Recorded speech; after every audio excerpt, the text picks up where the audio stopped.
Hello students, अब हम आपके एनपीओ के प्रैक्टिकल सम्स का लास्ट सम कर रहे हैं। ये कोई चैरिटेबल हॉस्पिटल है, विवेकानंद चैरिटेबल हॉस्पिटल, और इसकी बैलेंस शीट आपको दी हुई है। तो बिल्डिंग, एम्बुलेंस और हॉस्पिटल इक्विपमेंट, ये तो बैलेंस शीट में एसेट साइड आ जाएंगे।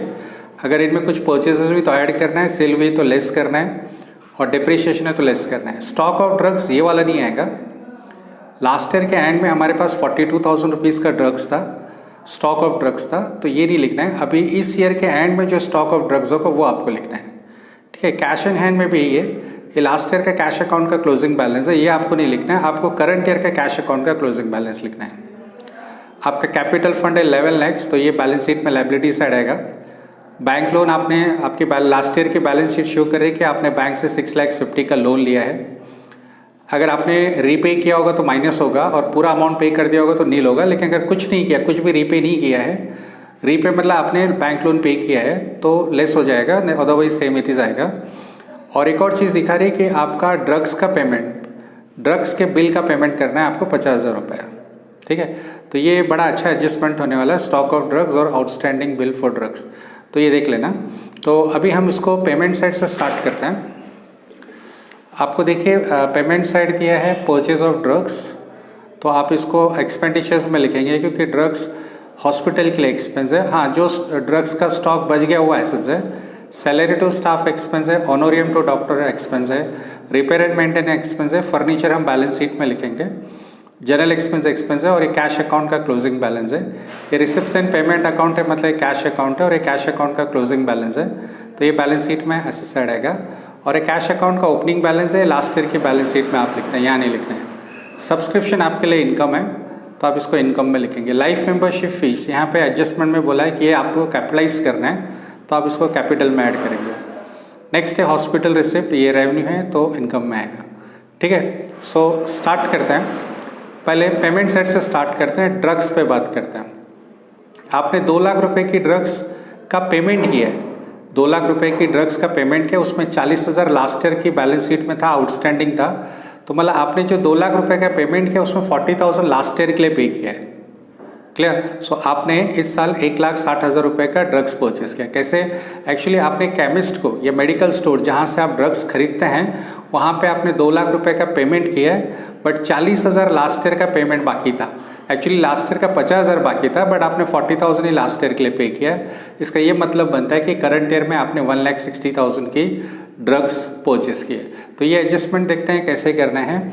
ये हम इनकम एंड एक्सपेंडिचर अकाउंट में डेबिट साइड आप लिखेंगे टू ड्रग्स कंज्यूम्ड, कितना ड्रग्स परचेस किया वो एक्सपेंस नहीं है, कितना ड्रग्स कंज्यूम किया वो एक्सपेंस है।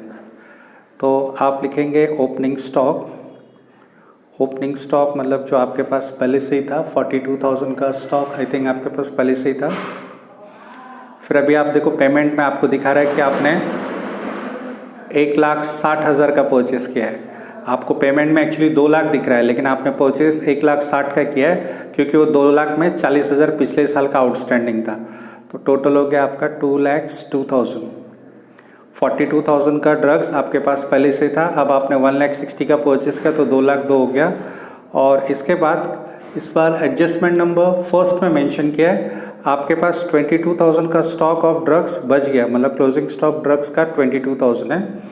तो आउटर कॉलम में आप लिखेंगे 1,80,000, इतना स्टॉक ऑफ ड्रग्स आपने कंज्यूम किया। तो एक बार फिर से देखते हैं, हमने जब ईयर स्टार्ट किया था तो लास्ट ईयर की बैलेंस शीट शो करे कि आपके पास लास्ट ईयर में 42,000 का स्टॉक बचा था, तो वो इस साल के ओपनिंग में आपका बैलेंस हो गया। फिर आपको पेमेंट साइड दिखा रही है कि आपने 2 लाख रुपए का ड्रग्स परचेस किया है, बट 2 लाख का जो ड्रग्स परचेस किया है,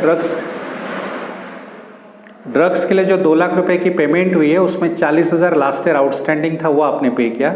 तो ऑब्वियसली करंट ईयर के लिए आपने 1,60,000 पे किया है। तो 42 और 160 का परचेजेस है, तो 2,02,000 हो गया, और उसमें से भी 22,000 का बच गया, तो क्लोजिंग ये 22,000 क्लोजिंग है। तो आपने ड्रग्स कंज्यूम की 1,80,000, और ये 22,000 बच गया, ये आपका एसेट्स है। इसको आप बैलेंस शीट में एसेट साइड लिखेंगे। यहाँ पे प्रीवियस ईयर की बैलेंसेस मैंने पहले लिख दी हैं, बिल्डिंग, एम्बुलेंस, हॉस्पिटल इक्विपमेंट, और अभी हमने फर्नीचर खरीदा। कैपिटल 11 लाख और बैंक लोन 6,50,000।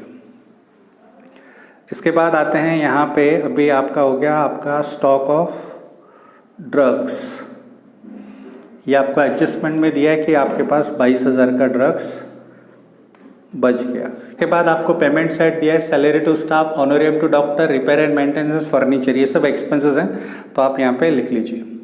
आपको सैलरी दी है, ऑनोरियम टू डॉक्टर्स दिया, रिपेयर दिया, जनरल एक्सपेंसेस दिए, इन पे कोई एडजस्टमेंट नहीं है, तो ये आप एज इट इज़ आप लिख सकते हैं। और उसके बाद आपको कैश का क्लोजिंग बैलेंस दिया हुआ है, तो आप बैलेंस शीट में एसेट साइड लिखेंगे 2400। कैश अकाउंट का ओपनिंग बैलेंस कहीं नहीं आता है। उसके बाद सब्सक्रिप्शन है, और सब्सक्रिप्शन पे कोई भी एडजस्टमेंट नहीं है, तो सब्सक्रिप्शन भी आप एज इट इज़ लिख दीजिए 2,22,000। नेक्स्ट है लाइफ मेंबरशिप फीस, वो कैपिटलाइज करनी है, तो आप उसको कैपिटल में ऐड करेंगे। यहाँ पे आप लिखेंगे life membership fees, life membership fees 30,000। फिर हॉस्पिटल रिसिप्ट, आपको रेवेन्यू बोला है, तो आप इनकम में लिखेंगे हॉस्पिटल रिसिप्ट्स।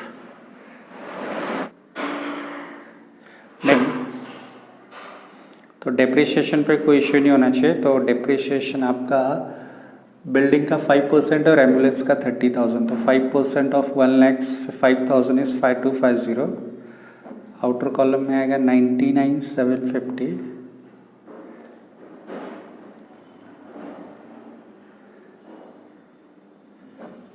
$3,70,000। डेप्रिसिएशन की सेकेंड इफेक्ट आप एक्सपेंडिचर्स में लिखेंगे टू डेप्रिसिएशन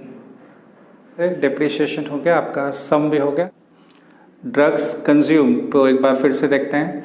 आपका टोटल ड्रग्स क्वेश्चन में दिया था 42,000 पहले से ही था।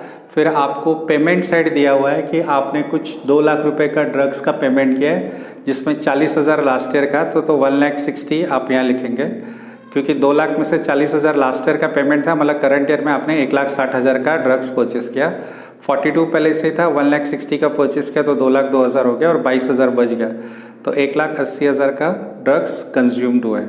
ठीक है। अच्छा, 50,000 आउटस्टैंडिंग था, लास्ट ईयर की बैलेंस शीट शो कर रही है कि आपका ड्रग्स का अमाउंट 50,000 बाकी था, उसमें से आपने 40,000 पे कर दिया है, तो आप यहाँ पे लिखेंगे आउटस्टैंडिंग बिल फॉर ड्रग्स,